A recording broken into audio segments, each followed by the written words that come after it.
Ce programme vous est proposé en partenariat avec l'ambassade des États-Unis. Les grands débats. Radio de la paix.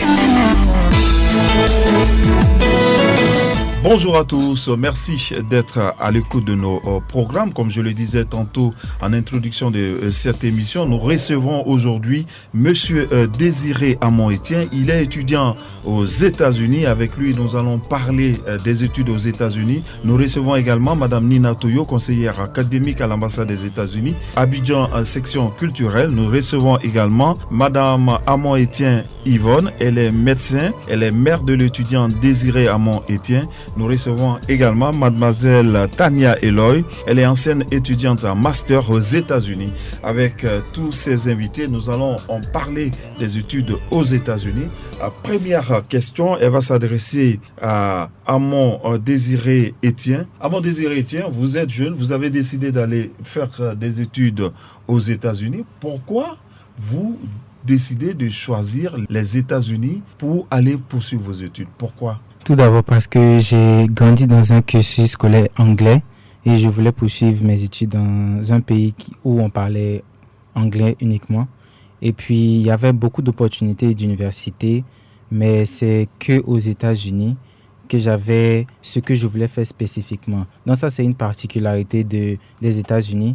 Ils t'offrent ce que tu veux faire exactement et ils te disent comment tu peux poursuivre jusqu'à un niveau où tu veux arriver. Donc, par exemple, je veux être épidémiologiste et l'école NKU m'a proposé de faire la biologie et en plus de la biologie, après, je pourrais faire un master en public health. Donc, comme ils ont détaillé la plupart des études, des matières et ils ont spécifié ce que je voulais. Donc, ça m'a intéressé comparé à d'autres pays qui ont juste dit en général qu'ils faisaient de la biologie. Alors, est-ce que vous pouvez nous rappeler votre parcours ici en Côte d'Ivoire? Vous avez fréquenté où? Vous êtes allé dans quel établissement scolaire? Dans quel établissement secondaire? Quel était votre parcours scolaire ici en Côte d'Ivoire? Je suis allé à Morning Glory International School qui est situé à l'entrée de Bingerville. Et j'y suis allé de petite section jusqu'en terminale avant d'aller aux États-Unis. Donc, vous avez fait tout le cursus scolaire ici, le premier cycle, le second cycle, en Côte d'Ivoire, à Bingerville, non loin d'Abidjan. Hein? Oui. D'accord. Nous allons nous tourner maintenant du côté de Madame Nina Toyo. Elle est conseillère académique à l'ambassade des États-Unis de Côte d'Ivoire à Abidjan ici, section culturelle. Madame Nina Toyo, on voit que de plus en plus, vous faites beaucoup de tournées d'explications sur les opportunités pour les étudiants en Côte d'Ivoire, pour les élèves et les parents d'élèves à aller poursuivre les études aux États-Unis. Pourquoi vous êtes de plus en plus sur cet axe de communication pour dire qu'il faut que vous puissiez aller poursuivre vos études aux États-Unis? Bonjour Ben, et merci pour l'invitation. Dans la section culturelle, il y a le service d'Education USA. Et pourquoi ça existe? Parce que nous savons déjà il y a l'intérêt. Il y a les bons rapports entre les deux pays, entre la Côte d'Ivoire et les États-Unis. Et les étudiants, les jeunes ivoiriens s'intéressent aux États-Unis. Mais souvent, ils n'ont pas de bonnes informations. Et ça ouvre la porte à beaucoup de pièges, des arnaqueurs, les autres, les personnes, des vendeurs de rêves, tout ça. Donc, l'ambassade a mis en place ce service qui est complètement gratuit pour donner des bonnes informations, des informations actuelles, compréhensives et un accompagnement qui va aider chaque candidat à identifier des institutions les plus appropriées, les plus compatibles et les plus abordables pour leur situation. Alors, généralement, les étudiants ou les parents d'enfants, qui sont ceux qui vous sollicitent? Ils vous sollicitent pour aller dans quel état et à quel niveau des études des enfants?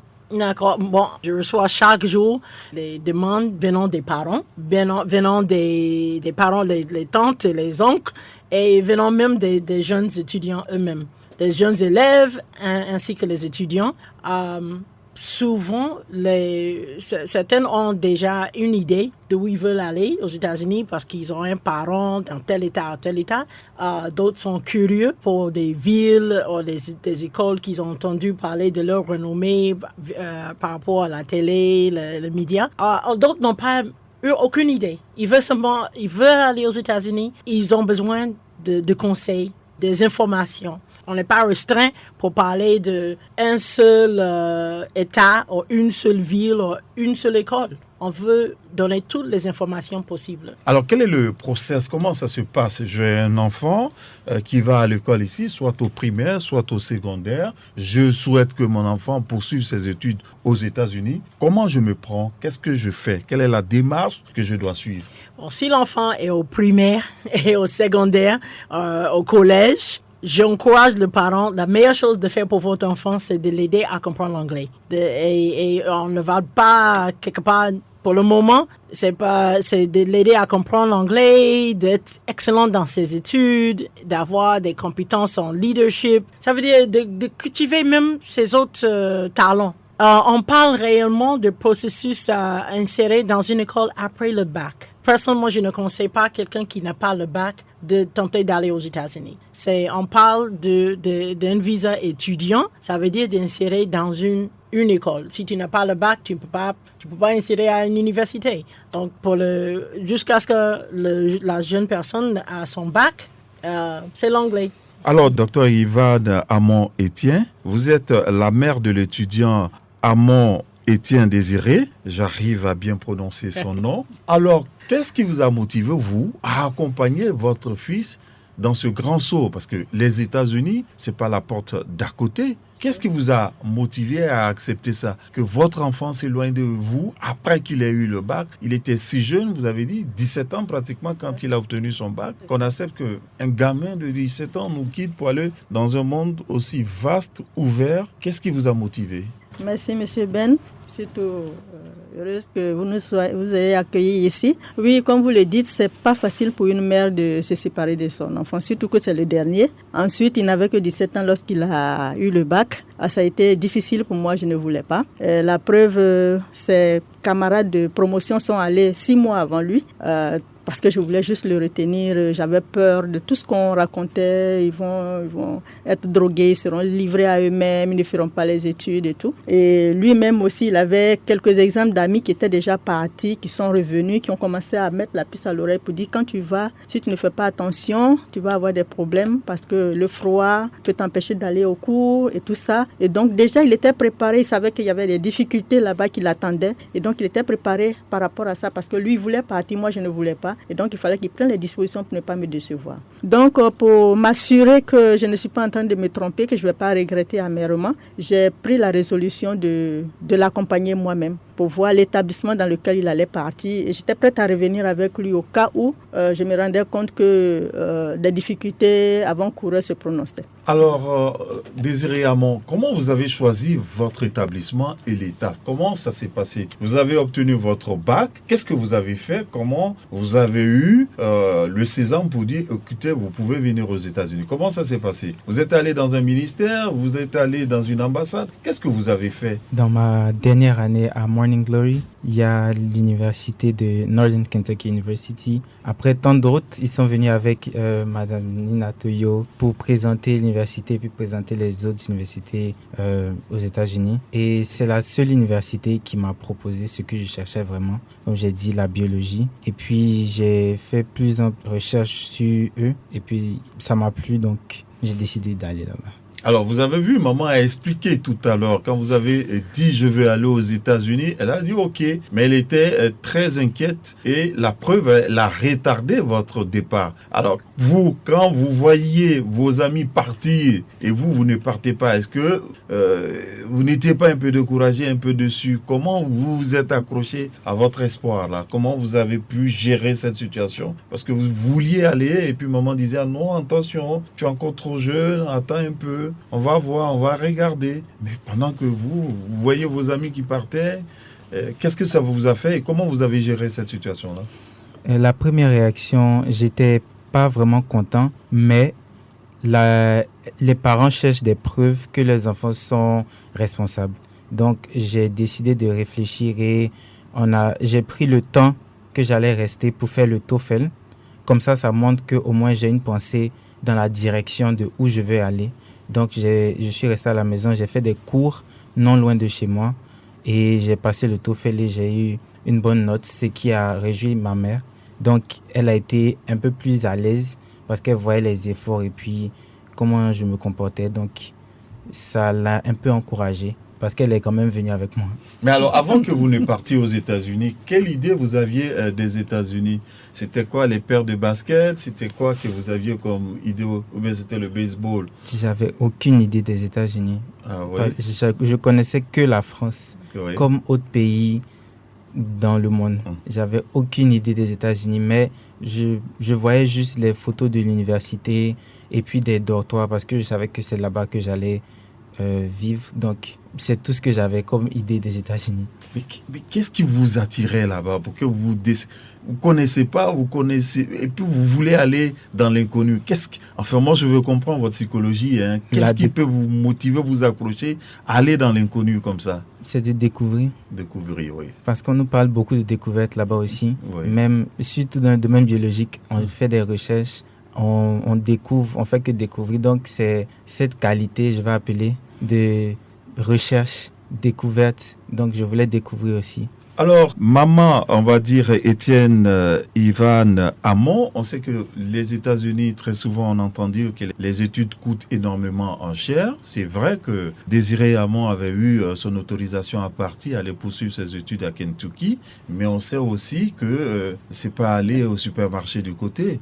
Hein, donc, ça coûte énormément cher. Comment vous vous êtes préparé? Est-ce que avant son voyage aux États-Unis, avant qu'il n'ait l'autorisation d'y aller, vous étiez déjà préparé depuis la classe de terminale avant qu'il ne fasse son bac pour dire écoutez, mon enfant, après le bac ici, va poursuivre ses études, donc je vais économiser, je vais planifier cela. Comment vous vous êtes prise? Merci, M. Ben. Effectivement, ça se prépare. L'enfant, j'avais compris l'importance de l'anglais, surtout à mon premier emploi, parce qu'on demandait l'anglais.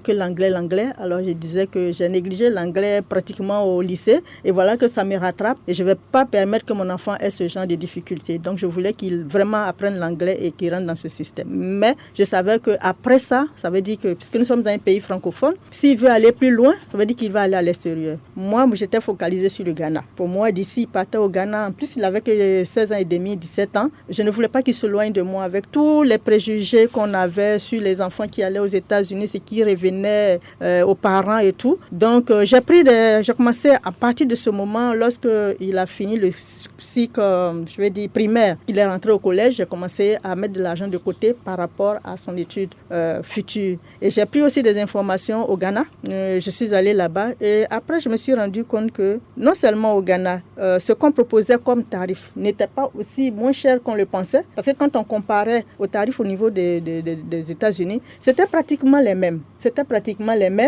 Ma seule inquiétude, c'était qu'il soit trop éloigné de moi et que je ne puisse pas le suivre. Je ne sais pas ce qu'il va devenir.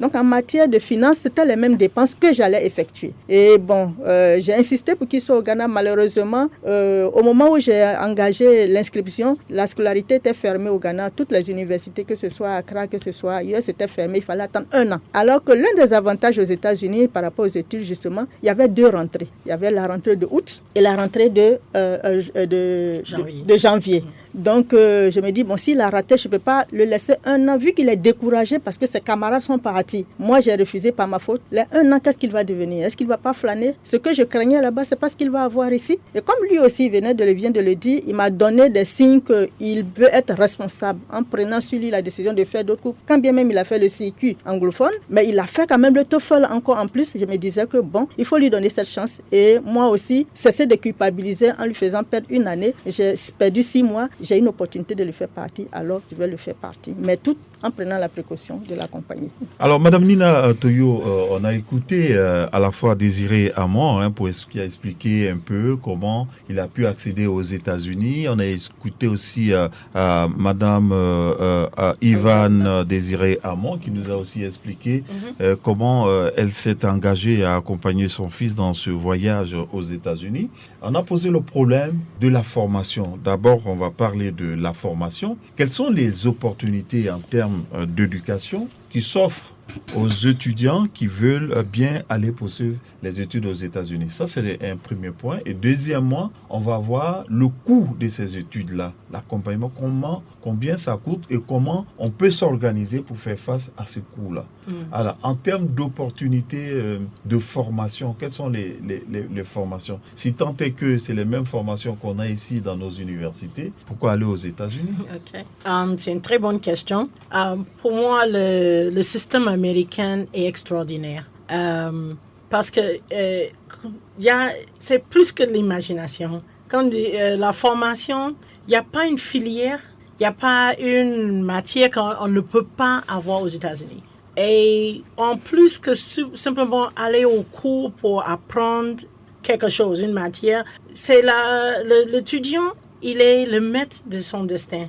Et il a l'opportunité d'organiser son emploi de temps. Il a l'opportunité d'expérimenter différentes filières, différentes matières. On peut être un étudiant en biologie et puis faire un cours de musique. On peut être un étudiant en ingénierie et puis étudier une autre langue. Je connais les étudiants qui sont des étudiants ivoiriens, qui sont en train d'étudier en même temps robotique et économie, musique et génétique. Donc, le campus américain n'est pas simplement là pour le volet académique. C'est une expérience globale, ou bien, quel est le mot que je cherche, complet. C'est pour la personne ouverte, c'est la personne complète. Il y a le volet social, académique, des expériences extraordinaires. Moi, j'étais étudiant en éducation pour devenir institutrice. Mais en même temps, j'ai étudié la musique, j'ai étudié la menuiserie, j'ai étudié l'art plastique, le théâtre. Tout ça pendant que j'étais étudiant en éducation. Donc, c'est les expériences et j'ai brassé des gens du monde entier. Dans les années 80, j'étais étudiant et la première fois que j'ai goûté la sauce arachide, c'était sur mon campus. À New York. À l'époque, il n'y avait pas beaucoup de franco-africains et tout ça. Mais j'avais un étudiant africain sur mon campus qui a fait la sauce arachide. Donc, on ne va pas simplement pour faire une formation académique. On est là pour traiter toute l'être humaine. Alors, Mme Toyo, autre préoccupation, c'est le coût de ces formations, de cette éducation, je préfère, qui est plus globalisant. Oui. Alors, le coût de l'éducation aux États-Unis, on a vu que c'est vraiment pas donné. Exactement. C'est vrai.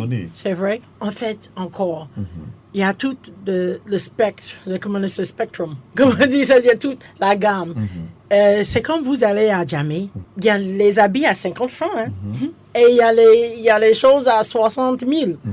C'est la même chose aux États-Unis. Il y a des écoles, il y a plus de 4000 institutions académiques accréditées avec les différents prix. Ça dépend. Dans les grandes villes comme Chicago, à New York, à Washington, à Los Angeles, les écoles sont excessivement chères parce que le niveau de vie est cher. Mais il y a les écoles comme avec Désiré, il est dans un banlieue de Cincinnati, dans l'État de Kentucky.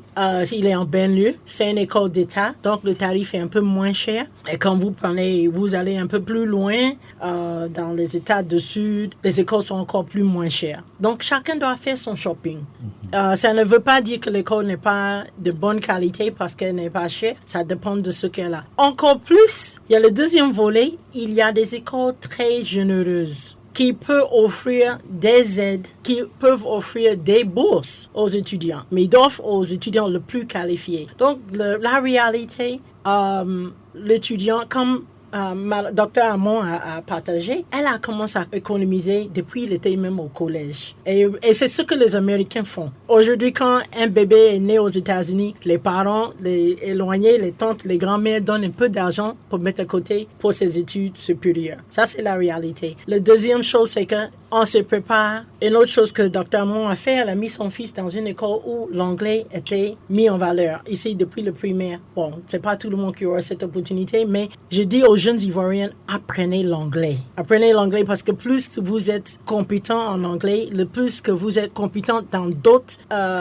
aspects, d'autres paramètres académiques, leadership, il y a plus d'opportunités de toucher ces aides qui viennent des universités. Et c'est ça qui réduit le prix. D'accord. Merci beaucoup, Madame Toyo, pour ces explications. Nous revenons vers vous, Monsieur Désiré Etienne. Alors, sur la question de votre culture, on sait que vous êtes jeune Ivoirien, vous avez grandi ici, vous êtes habitué à votre musique, à vos atékés, à votre foutou. Quand vous débarquez aux États-Unis, quand vous mettez le pied, vous n'avez plus vos grands espaces d'Abidjan. Alors, qu'est-ce qui vous frappe quand vous descendez? Qu'est-ce que vous frappe? Vous n'avez plus tous vos amis qui vous ont accompagné durant toute votre vie, votre jeunesse. Vous êtes dans un monde où qu'est-ce qui vous frappe? Comment vous arrivez à trouver des repères? Expliquez-nous comment ça se passe. D'abord, quand vous arrivez, il y a le mal du pays, mais il y a aussi le froid. Parce que moi, je suis allé pendant la rentrée de janvier. Donc, il y avait le froid parce que moi, je ne supporte pas vraiment le froid. Mais après, ça a commencé à aller. Je ne vois plus trop le froid. Ça va mieux. Alors, comment tu as lutté contre ça?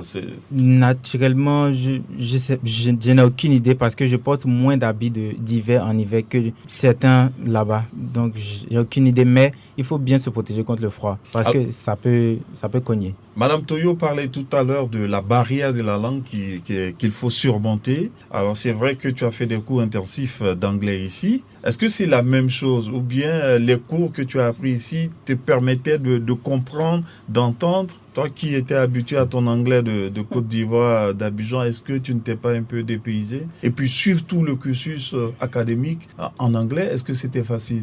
Le professeur n'était pas trop rapide? Est-ce que le mot j'entends? Est-ce qu'on demande aux voisins? Comment ça se passe? Tout d'abord, l'anglais n'est pas compliqué quand ça vient de vous, mais quand ça vient d'eux, vous n'êtes pas habitué à leur accent, vous n'allez rien comprendre. Je me rappelle en cours, je devais regarder la bouche du professeur et en même temps écouter pour comprendre. Parfois, j'entendais rien, donc dans mes notes, je mettais des lignes et à la maison, je me rendais compte qu'il n'y avait que des lignes. Donc, je devais demander à certains de mes amis en classe parce que ma mère m'a beaucoup appris, surtout quand on partait, on ne connaissait pas beaucoup de choses, des indications, tout était différent aux États-Unis. Donc, elle, malgré que je parlais mieux l'anglais qu'elle, elle s'efforçait à demander autour. Pourtant, moi, je m'arrêtais, je ne faisais rien. Donc, quand j'ai vu ça, j'ai commencé à m'ouvrir et à commencer à parler moi-même. Il ne faut pas se réserver parce que tout va se retenir contre vous plus tard. Donc, j'ai parlé à tous mes amis, tous mes collègues et mes frères de là-bas. Maintenant, je ne les connaissais pas, mais je me suis adressé à eux. Je leur ai demandé est-ce que c'est possible de m'aider avec mes cours parce que je n'entends pas l'accent du professeur. Et je pensais qu'ils allaient se moquer, mais tout gentiment, ils m'ont aidé. Et puis après, j'ai plus besoin de regarder le professeur, la bouche du professeur pour comprendre mes cours. Alors, est-ce que vous avez avec vous, là-bas sur le campus de Kentucky où vous êtes, est-ce que vous avez des jeunes Ivoiriens aussi avec vous? Oui, nous étions 5 de la même classe là-bas, donc c'était pas trop compliqué. On avait certains cours, même avec la fille de Madame Nina Toyo, j'avais des cours de biologie avec elle aussi. Donc, nous étions en groupe d'Ivoiriens, nous parlions français. Mais nous nous aidions avec les cours et eux, ils étaient là-bas avant moi. Donc, ils m'ont beaucoup aidé avec plein de repères, nourriture, études, où trouver des livres moins chers et ne pas payer parce que là-bas aussi, les livres sont extrêmement chers. Donc, ils m'ont aidé pour beaucoup de choses. Donc, c'est de demander autour et puis trouver son groupe. Alors, quand on est aux États-Unis, qu'on est jeune comme vous, on a 18 ans, on va pour des études, qu'est-ce qui vous manque quand vous êtes là-bas en ce qui concerne votre pays de départ, la Côte d'Ivoire? Qu'est-ce qui vous manquait? C'était quoi? C'était plus la famille. La famille. C'est plus les gens que le lieu. Parce qu'il n'y avait pas ma mère pour... Quand il y a quelque chose, personne ne va parler en fait. Donc, tu te retrouves seul, le mal du pays, renfermé.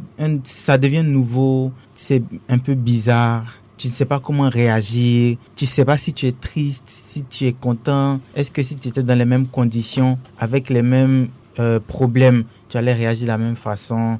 Donc ça devient compliqué. Mais pour faire face à la solitude, tout ça, il y a les appels et il y a les amis là-bas aussi. Madame Amon-Étienne Ivan, on a entendu Désiré Amon-Étienne nous parler des difficultés qui sont parfois qui existent, l'éloignement des parents. Vous aussi, vous êtes ici à Abidjan, dans le pays de départ. Comment vous maintenez le lien avec vos enfants? Comment vous faites le suivi avec des personnes qui sont à plus de 10 000 km d'avec vous? Oui, merci. Oui, je crois que c'est une question très, très, très, très importante, capitale même, je dirais. Pour Désiré, comme je le disais, il était mineur et donc j'avais déjà l'inquiétude et il fallait maintenir le contact. Alors, peut-être que ça peut paraître un peu exagéré pour certains parents, mais il le faut. Je suis restée en contact avec Désiré tout le temps, c'est-à-dire que tous les jours que Dieu faisait, je parlais à Désiré via les réseaux WhatsApp. Faut dire que je n'étais pas trop technique, hein, donc même ce réseau WhatsApp, je ne l'avais pas avant, je ne l'utilisais pas. Mais quand il m'a appris qu'il y a ça sur lequel on peut communiquer et puis on peut téléphoner à moindre coût, alors j'ai installé pour pouvoir communiquer avec lui. Et tous les jours que Dieu faisait, on se parlait. Tous les jours. Il avait un souci, il m'envoyait un texto. Quand je voyais le souci, donc ça fait que je ne dormais pas beaucoup à cause du décalage horaire parce qu'il fallait avoir le téléphone constamment pour vérifier s'il y a un message, s'il a un souci et tout.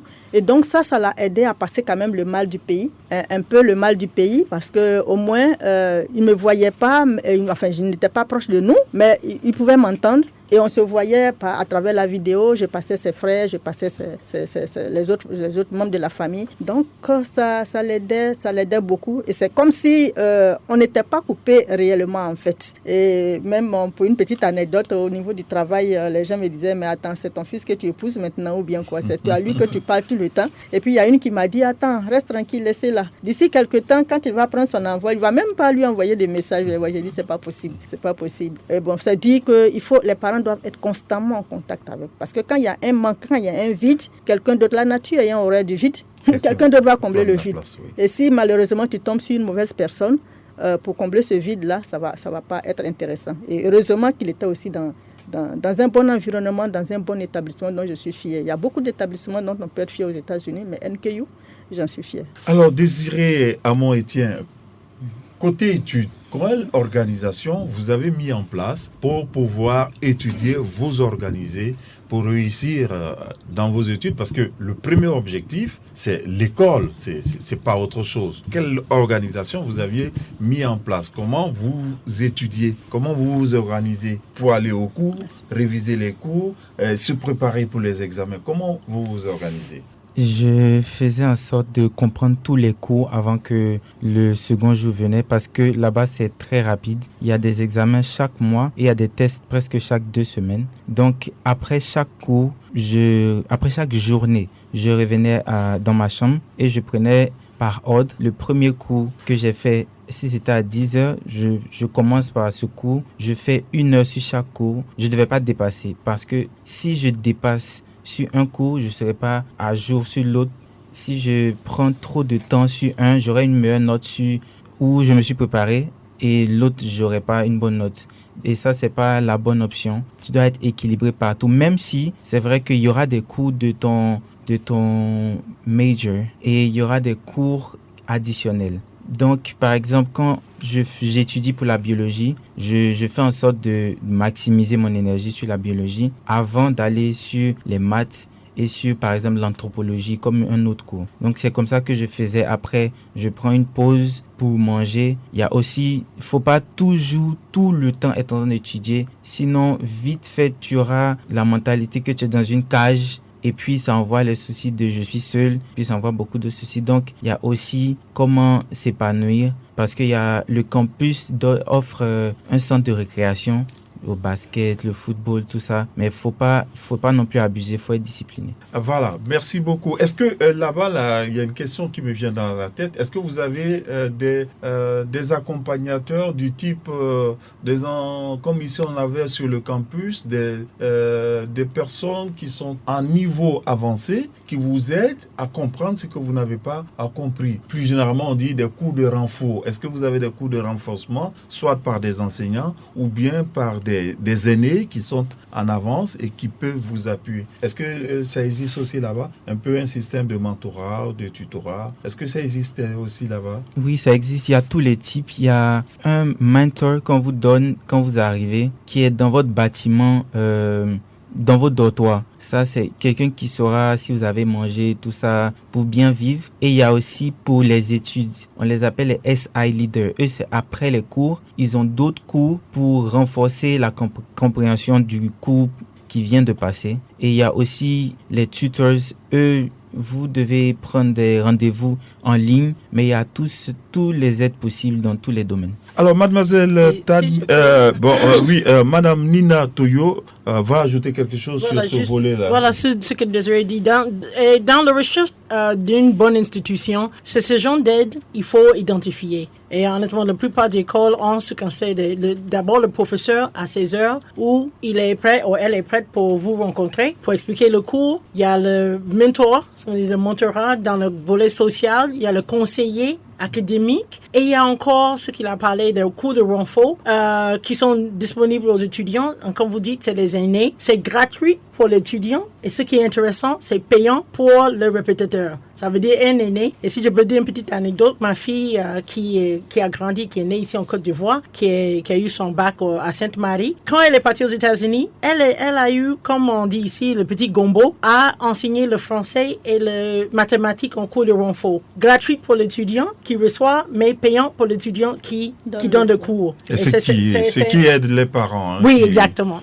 Alors, nous allons écouter aussi l'expérience de Tania Eloy. Elle est ancienne étudiante à master aux États-Unis. Tania, sur la question des études, comment vous êtes organisée, vous vous êtes prise pour pouvoir réussir vos études aux États-Unis?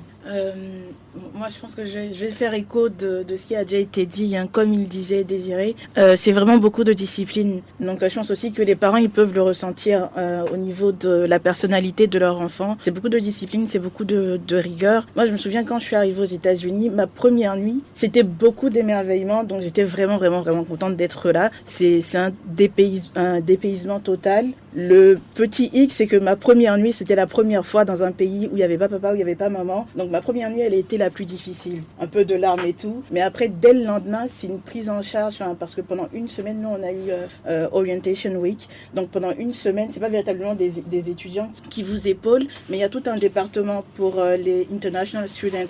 Donc, ces départements-là vous mettent à disposition tout ce qu'il y a comme opportunité d'intégration pour vous sur le campus. Donc assez rapidement on réussit à s'intégrer. Au niveau des cours, il y a beaucoup de liberté, donc faut vraiment vouloir réussir pour réussir, parce qu'assez rapidement on peut très vite décoller, laisser tomber les études au détriment du divertissement. Donc je pense qu'il y a déjà la rigueur personnelle de l'étudiant qui prime avant tout. Après, bien sûr, il faut trouver la balance entre l'amusement et les études, mais si toi-même tu n'as pas cette rigueur-là, ce sera très très difficile pour toi de réussir à faire face, parce que c'est beaucoup d'indépendance dont tu disposes tout d'un coup en fait. D'accord, merci beaucoup. Nous allons revenir à Madame Amon-Étienne Ivan, qui est mère de Désiré Amon. Sur la question du suivi de l'école, ici en Côte d'Ivoire, quand on a nos enfants, de temps en temps on se rend à l'école pour échanger avec les enseignants pour savoir quel est le niveau de notre enfant, ou bien le bulletin scolaire. Mais lorsqu'on a son enfant aux États-Unis, à plus de 10 000 km de nous, comment on fait, comment on gère ça, comment on fait le suivi de l'enfant sur le plan scolaire, sur le plan académique? Comment on arrive à faire le suivi? Oui, déjà, comme je vous le disais, je l'ai accompagné puisqu'il était mineur. Et là, je ne me suis pas cantonné à le regarder, faire son inscription. J'ai demandé l'autorisation aux enseignants au niveau de l'académie pour savoir leur semaine d'orientation, est-ce que je pouvais y participer. Ils disaient que c'était avec plaisir parce que c'était la toute première fois où un parent s'intéressait à ce genre de choses. Et donc, j'ai assisté avec lui à toutes ces séances-là et j'étais rassurée. À chaque fois qu'on faisait les séances, cela me rassurait. Et j'ai donc noué des amitiés aussi dans l'établissement avec le directeur des études, M. François Leroy, qui est d'origine d'origine française, mais qui est installé aux États-Unis. Il a fait ses études, il est marié, il a sa famille là-bas, il est américain maintenant. Donc, j'ai maintenu contact avec le directeur des études. Ça fait que je prenais des informations par email à chaque fois pour savoir. Et il m'a rassuré en me disant que on est très fiers de la Côte d'Ivoire parce que tous les étudiants qui sont venus, nous en sommes vraiment fiers. Et ceux qui sont venus, ils sont des ambassadeurs de ceux qui sont là-bas. Parce que maintenant, on va s'intéresser, on n'avait pas d'étudiants de Côte d'Ivoire, mais ceux qui sont venus, en tout cas, vous devez en être fiers. Donc, ne vous inquiétez pas pour Désiré, il est très discipliné et on est fiers d'eux. Et c'est grâce à cela que d'ailleurs, ils ont eu une bonne idée de la Côte d'Ivoire et par le biais de l'ambassade des États-Unis via Mme Nina Toyo, comme ils viennent souvent, parce que toutes les bonnes écoles, bons établissements, bonnes universités qui viennent passent toujours par l'ambassade et ils sont chaperonnés par Mme Nina Toyo pour pouvoir les guider. Et donc, la prochaine fois quand ils sont venus, ils sont allés visiter plusieurs écoles, mais ils ont décidé que le lien qu'ils avaient initialement avec Morning Glory ou Désiré fréquentait, ce qui leur permettait d'avoir des bourses et tout, ils vont l'étendre à tout étudiant venant de la Côte d'Ivoire. Donc désormais, ils ont un rabais, sinon une bourse de $10,000 sur je veux dire la catégorie d'études qu'ils veulent, sur les frais pour la scolarité. Parce qu'il faut distinguer deux choses. Il y a la scolarité et puis il y a le niveau de vie, c'est-à-dire l'hébergement de ton enfant. La nourriture, les soins ne font pas partie de l'ensemble si on veut parler de scolarité. Parce que de toute façon, quand ton enfant est ici, tu l'héberges, tu le nourris, tu le soignes. Donc si on met cela à part, dans le coût de l'étude, quand on te fait, si ça doit coûter 18 000 ou 20 000, quand on t'enlève 10 000, ça dit que tu as 10 000 à payer. Donc, ce qui est très intéressant. Oui, voilà. Oui. Alors, Désiré, on sait aussi que vous qui êtes étudiant aux États-Unis, il y a de gros défis. Maman le disait tantôt, il y a le défi de la violence. C'est quand même une ville, nous qui regardons ça de très loin, un pays très, très violent au regard des images aussi qui défilent à la télévision. Il y a aussi la question de la drogue aux États-Unis où les enfants souvent sont malheureusement victimes, j'allais dire, de ce fléau-là. Alors vous, comment vous vous organisez pour faire face à ça? Et la violence et l'abus de la drogue.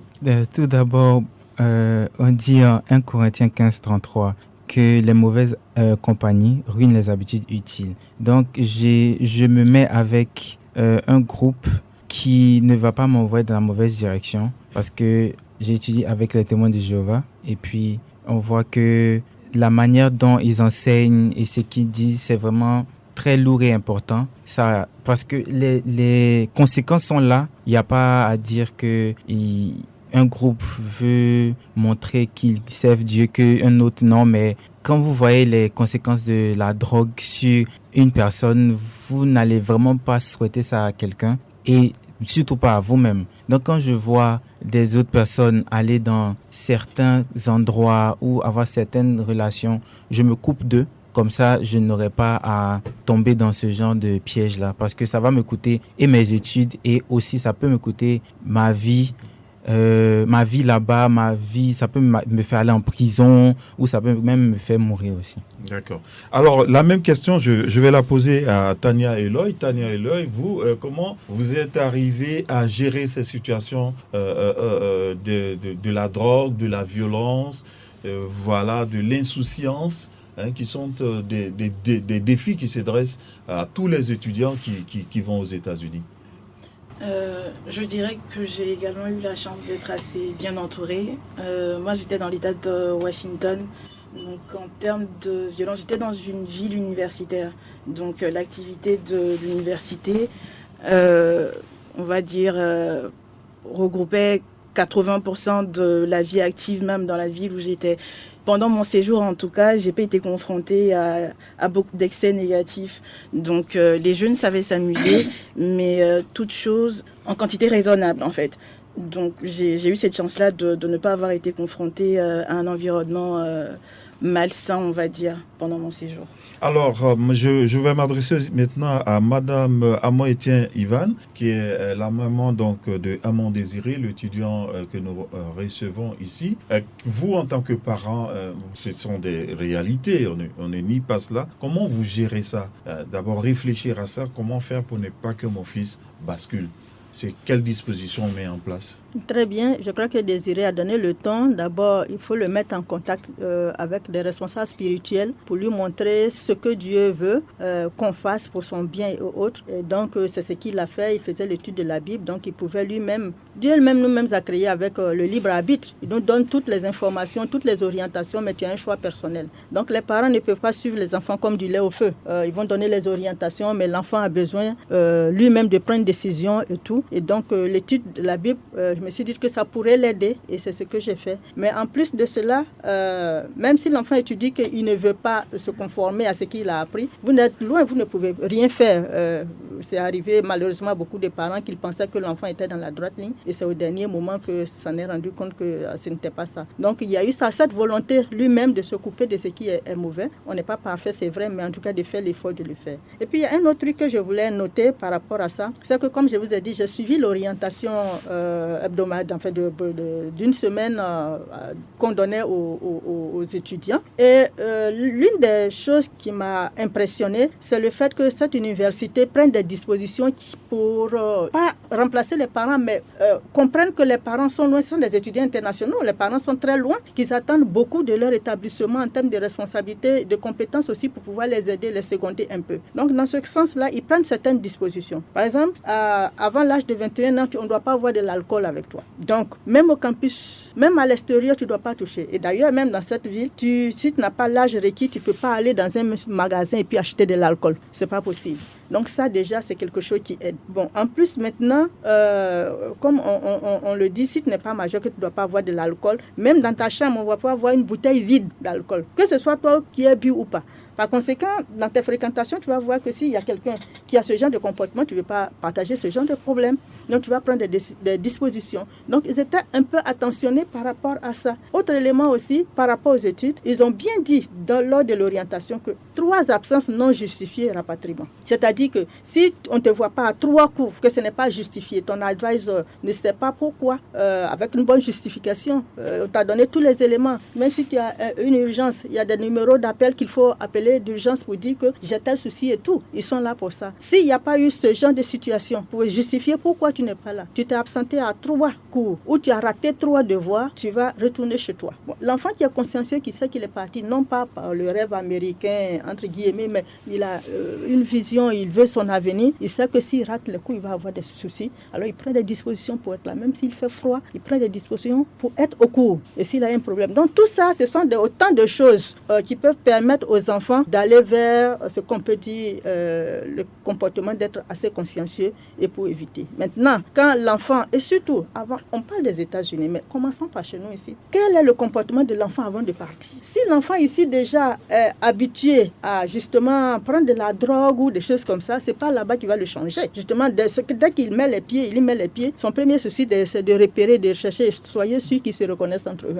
Donc, rechercher où est-ce qu'ils peuvent avoir, et c'est ça, va se procurer et tout. Donc, ça commence ici. Si ça commence ici et que tu l'as mis dans des conditions où, vraiment, avec toutes les dispositions que les universités, pour ceux que je connais particulièrement, NKU, Nathan Kentucky University, prend, il faut que vraiment ce soit, je ne sais pas par quel miracle, on va traîner ton enfant dehors si l'enfant même ne s'y prête. Merci beaucoup, Madame Amon-Étienne Ivan, pour toutes ces explications. Je rappelle que nous sommes à l'émission Démocratie en progrès. Le thème de notre émission aujourd'hui est pourquoi étudier aux États-Unis. Un jeune ivoirien partage son expérience et nous avons pour invité Madame Nina Toyo. Elle est conseillère académique à l'ambassade des États-Unis, Abidjan, section culturelle. Nous sommes également en compagnie de Désiré Amon-Étienne. Il est étudiant et fréquente à Northern Kentucky University aux États-Unis. Nous sommes en compagnie de Dr Amon-Étienne Ivan. Elle est la mère de l'étudiant Désiré Amon-Étienne. Nous sommes également en compagnie de Mademoiselle Tania Eloy. Elle est ancienne étudiante en master aux États-Unis. Avec toutes ces personnes, nous parlons des études aux États-Unis. Dernière ligne droite de notre émission, c'est qu'après les études, il faut bien travailler. Donc, on va s'interroger sur les opportunités. Une étude, chez nous, on dit généralement, elle n'a de sens que de valeur que si, à la fin de l'étude, je peux exercer un emploi, je peux exercer une fonction. Alors, Désiré Amon, c'est vrai, vous êtes biologiste, vous êtes en train d'étudier la biologie. Alors, est-ce qu'on s'interroge, on se projette parfois, on se dit, mais attends, quand je vais finir, qu'est-ce que je vais faire? Est-ce que je reviens au pays? Est-ce qu'on a des laboratoires pour pouvoir faire tout ça? Est-ce qu'on s'interroge après ce qu'on va devenir après nos études ou ce qu'on va faire après? Si oui, vos interrogations sont lesquelles? Oui, je me pose ces questions tout le temps parce que je suis très près du master et je me demande où est-ce que je vais faire le master, comment est-ce qu'on va payer le master parce que c'est très cher. Donc c'est surtout ces questions-là que je me demande. Et si je ne peux pas continuer, que je reviens, qu'est-ce que je peux faire ici avec ce que j'ai? Donc j'essaie d'acquérir le plus d'expérience possible. Si je peux tout faire pour travailler avec mon bachelor, le travail que ça peut avoir, ajouter ça comme expérience pour si le plan A ou le plan B ne marche pas et revenir ici, au moins avoir un plan C pour la Côte d'Ivoire. Mais sinon, j'y pense tout le temps. Mademoiselle Tania Eloy, vous, comment ça s'est passé après que vous ayez fini votre formation aux États-Unis? Est-ce que l'insertion professionnelle, ça a été facile? Ça a été tout de suite? Juste après mes études, les opportunités qui se présentaient à moi n'étaient pas véritablement celles auxquelles j'aspirais. Et malheureusement, heureusement, on peut dire, au pays, les diplômes étrangers sont beaucoup plus valorisés. Enfin, heureusement, malheureusement, ça c'est à débattre. Mais les diplômes étrangers sont beaucoup plus valorisés. Donc, en fonction du type de carrière auquel j'aspirais, il était beaucoup plus bénéfique pour moi de rentrer. Je voulais pas rentrer dans le circuit de commencer un petit boulot. Et après, c'est difficile. Enfin, c'est pas véritablement des boulots, des emplois qui débouchent sur de véritables grandes carrières, parce qu'à un moment ou un autre, tu es assez rapidement limité, où tu rentres dans un cercle vicieux de faire des petits jobs. Donc, à un moment, il a fallu faire un choix et j'ai préféré rentrer au pays où je sais que mes diplômes, mes acquis seraient beaucoup plus valorisés, j'aurais beaucoup de meilleures, en tout cas, opportunités professionnelles, plutôt que de rester à l'étranger juste pour vivre à l'étranger, parce que généralement c'est le fait de juste vouloir vivre à l'étranger qui fait que les gens veuillent coûte que coûte rester là-bas.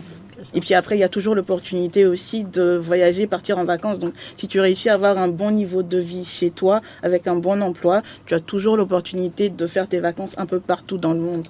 Donc, alors, je vais vous poser la même question, Madame Amon-Etienne Ivan, vous qui êtes la mère de Désiré Amon. On a entendu dans ses propos, c'est vraiment une interrogation pour lui, parce qu'à travers ce propos, on entend qu'est-ce que je vais faire? Je vais poursuivre le master, il faut mobiliser les ressources au cas où ça ne marchera pas. Peut-être, est-ce qu'il ne faut pas prévoir un plan C? Donc, on voit que ce sont des véritables interrogations pour lui. Vous, en tant que parent, est-ce que vous partagez ces interrogations et comment vous vous organisez pour pouvoir les affronter?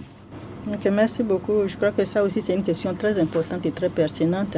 Et d'ailleurs, au travers de ce qu'il a dit, je suis un peu rassurée du fait qu'il ait cette conscience-là, quelqu'un de consciencieux qui essaie déjà de penser à son avenir avec des plans A, B et C, si possible. Tout. Oui, ce n'est pas facile. Je crois que tout à l'heure, Elon vient de le dire, Tania vient de le dire. Le tout n'est pas d'avoir un diplôme. Il faut pouvoir monnayer ce diplôme-là pour pouvoir s'assumer ses responsabilités. Pour l'instant, ils sont jeunes, ils sont appelés à se marier, à avoir des enfants. Il faut pouvoir avoir les moyens de le faire. Donc, les parents sont en train de les aider, les parents que nous sommes, les aider à s'assumer pour qu'eux aussi, à leur tour, ils puissent assumer cette même responsabilité quand ils auront une famille. Oui. Donc, c'est un souci pour tout le monde, pour eux d'abord, mais pour les parents aussi. Quand ils vont faire, d'abord, il faut qu'ils finissent. Vous avez dit, quand ils doivent finir le bachelor, il faut faire le master et pourquoi pas peut-être aller plus loin, c'est encore de l'argent. Oui, donc les parents doivent penser à cela. Et une fois que c'est fait, quand ils ont le diplôme, qu'est-ce qu'ils doivent faire? Il faut qu'ils aient du travail.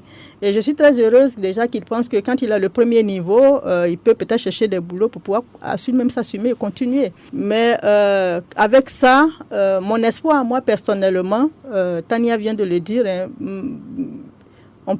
ça dépend de la position, on peut juger, mais c'est notre avis personnel. Quand tu as un diplôme qui vient de l'extérieur, c'est plus revalorisé parce que tu as une ouverture de proposition, une ouverture de plus grande. Donc, tu peux postuler à plusieurs endroits. Donc, ça ouvre aussi de nombreuses chances. Et ça, c'est ce qui me donne l'espoir que lorsqu'il va avoir son parchemin, il aura beaucoup d'opportunités. Et c'est à lui de montrer qu'il est le meilleur dans ce qu'il veut proposer. Et bon, ça va pouvoir l'aider. Donc, voilà ce que je peux dire. Alors, Madame Nina Touyo, sur la même question, l'après-formation de vos étudiants, de tous ceux qui sont en partie, qu'est-ce qu'ils sont devenus? Ont-ils eu du boulot, du travail? Se sont-ils insérés socialement, soit dans le pays de départ ou bien dans le pays d'accueil?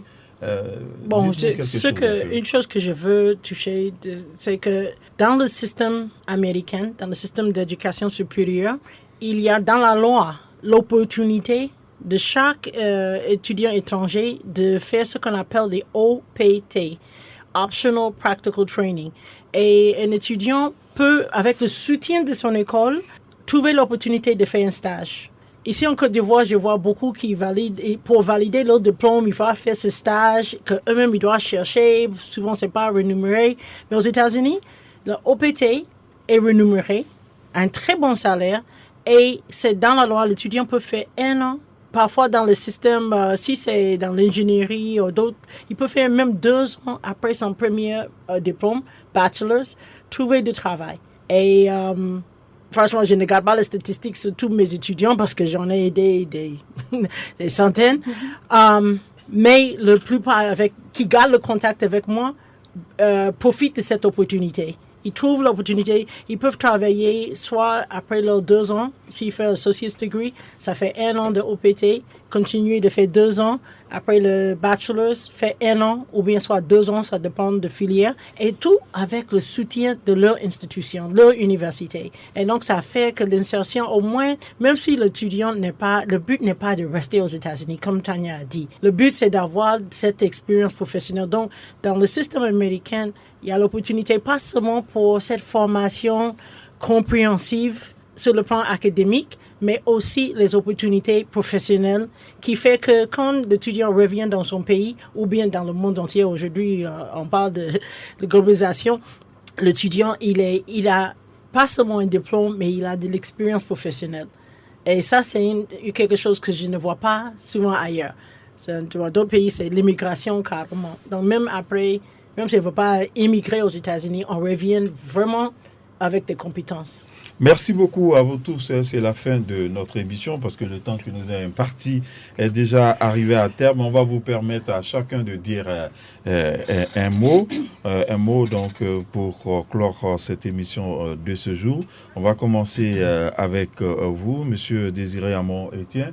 Quel est le message que vous voulez lancer à vos amis, à vos camarades qui sont ici en train de faire des études et qui rêvent d'aller continuer de poursuivre leurs études aux États-Unis? Vous devez tout d'abord avoir dans la tête que vous allez chercher votre rêve et en espérant que le rêve, c'est d'aller avoir le job que tu as tant désiré toute ta vie et pas aller s'amuser et juste vivre la vie comme tous ceux qui ont déjà de l'argent, parce que la vie n'est pas facile là-bas. Donc, il faut être discipliné, consciencieux, et tout ira bien.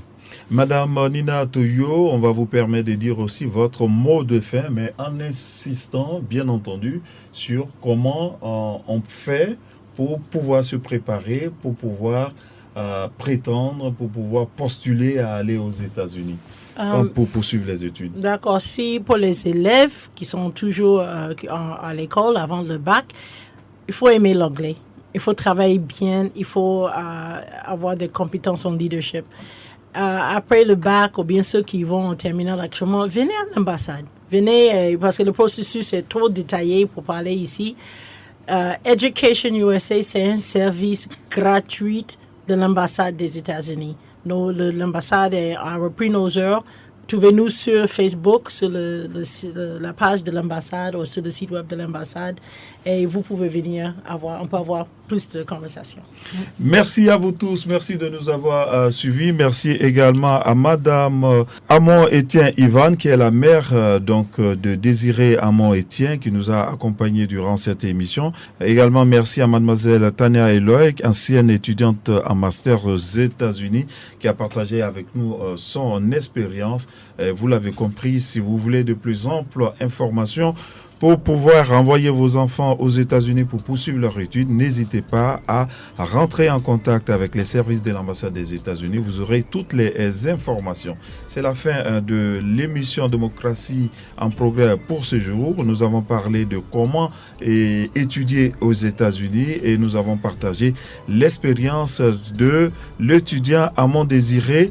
Il nous a dit comment il s'était préparé pour aller aux États-Unis et comment il s'organise pour réussir ses études. À très bientôt sur les programmes de la Radio de la Paix. Merci. Ce programme a été réalisé en partenariat avec l'ambassade des États-Unis. Les grands débats. Radio de la Paix.